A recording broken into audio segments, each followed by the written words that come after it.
Assalamualaikum warahmatullahi wabarakatuh. Hai, apa kabar anak-anak semuanya? Semoga dalam keadaan sehat walafiat dan tetap bersemangat dalam menjalani aktivitas. Pada pertemuan kali ini, kita akan mempelajari tentang globalisasi.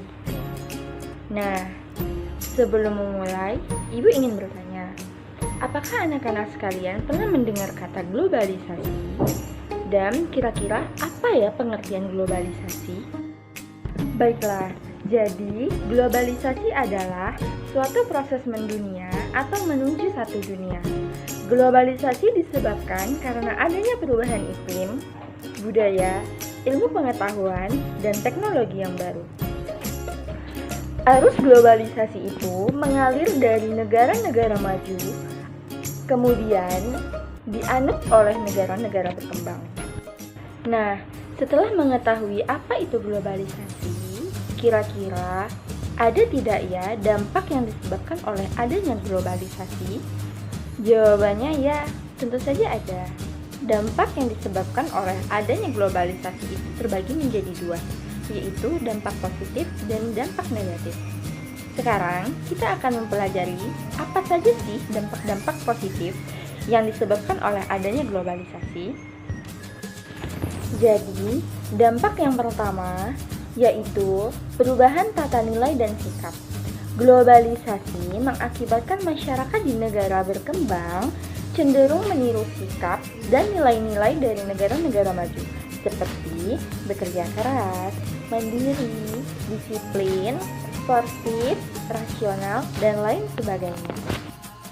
Kemudian, dampak positif yang kedua yaitu berkembangnya ilmu pengetahuan dan teknologi yang mempermudah pekerjaan manusia agar lebih produktif, efektif, dan efisien.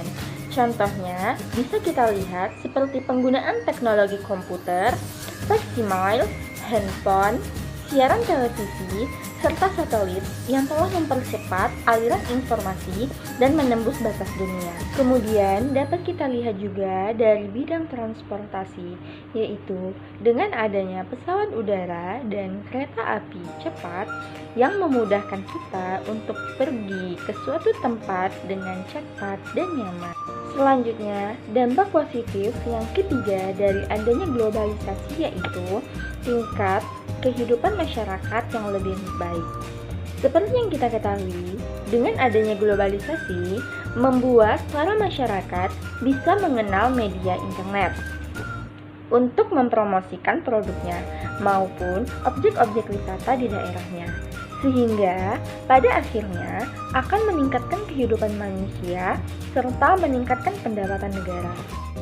Selanjutnya yaitu dampak negatif dari adanya globalisasi terhadap budaya bangsa Indonesia.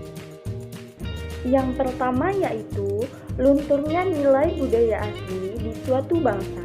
Contohnya, bisa kita lihat seperti mungkin ada para anak-anak muda pada zaman sekarang yang meniru cara berpakaian artis di luar negeri supaya dia merasa sama dan mirip seperti idolanya. Dampak negatif yang kedua yaitu perubahan gaya hidup. Globalisasi dapat mengakibatkan manusia menjadi seseorang yang mementingkan dirinya sendiri, melakukan kegiatan yang menguntungkan saja, menilai segala sesuatu dengan uang, bergaya hidup mewah, konsumtif, lebih mementingkan kepentingan duniawi daripada nilai-nilai agama.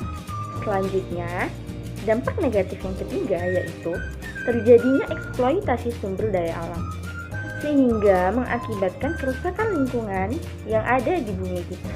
Nah, kira-kira bagaimana ya upaya yang bisa kita lakukan untuk mengurangi dampak negatif dari globalisasi? Caranya gampang kok.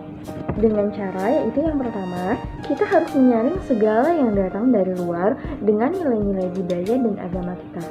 Yang kedua, harus tetap melestarikan budaya asli kita agar budaya asli kita tidak hilang. Yang ketiga, selalu melakukan pengecekan terhadap berita-berita yang masuk ke dalam media negara agar tidak terjadi hoax. Yang keempat yaitu melakukan produksi dengan menggunakan sumber daya alam yang dimiliki oleh negara kita sendiri. Sekarang, kira-kira bagaimana ya perubahan sosial budaya bangsa Indonesia?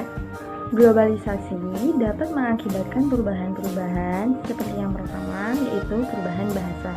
Seperti yang kita ketahui, ada kata-kata serapan dari bahasa asing, misalnya seperti hai, halo, oke, dan lain sebagainya.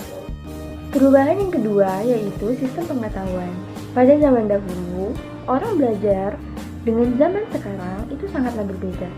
Zaman dahulu, kita menggunakan kapur tulis, sedangkan pada zaman sekarang, kita bisa menggunakan virtual learning management. Perubahan yang ketiga yaitu dapat dilihat dari sistem kemasyarakatan atau organisasi sosial. Pada zaman dahulu, orang jika ingin berkumpul atau bermusyawarah harus secara berhadapan langsung atau biasa disebut dengan bertatap muka. Sementara pada zaman sekarang tidak perlu lagi bertatap muka, cukup menggunakan aplikasi virtual dari media sosial saja. Perubahan yang keempat yaitu sistem peralatan hidup dan teknologi.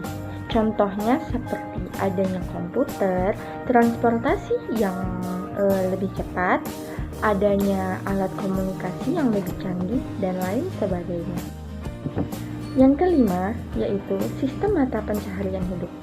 Seperti yang kita ketahui, jika ingin membajak sawah, orang zaman dahulu harus membutuhkan bantuan dari tenaga kerbau. Sementara sekarang bisa menggunakan mesin traktor yang lebih canggih. Perubahan yang keenam yaitu adanya perubahan di bidang kesenian.